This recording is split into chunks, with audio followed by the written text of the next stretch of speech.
મારું નામ ખુશી વ્યાસ છે. હું ધોરણ 3 ની વિદ્યાર્થીની તમારી સમક્ષ એક વાર્તા પ્રસ્તુત કરવા જઈ રહી છું. મારી વાર્તાનું નામ છે ડોશો અને દીકરો. એક હતો ડોશો અને એક હતો દીકરો.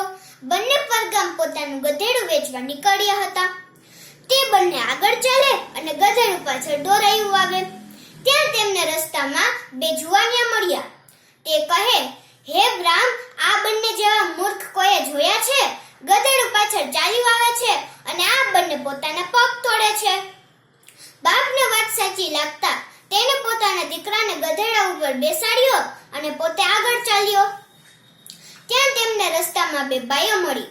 તે કહે, હે રામ, આ કળિયુગ છે. જુવાન છોકરો સવારી કરે છે અને પોતાના બાપને ચલાવે છે. શરમ પણ નથી આવતી. દીકરાને વાત સાચી લાગતા પોતાના બાપને ગધેડા ઉપર બેસાડ્યા અને પોતે આગળ ચાલ્યો. ત્યાં કોક બોલ્યું, એલા તને શરમ નથી આવતી?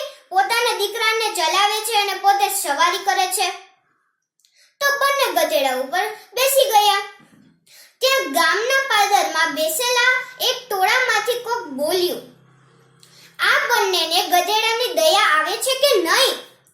ત્યારે બાપ અને દીકરાએ વિચાર્યું કે આપણે કોઈનું સાંભળવું નથી. આભાર.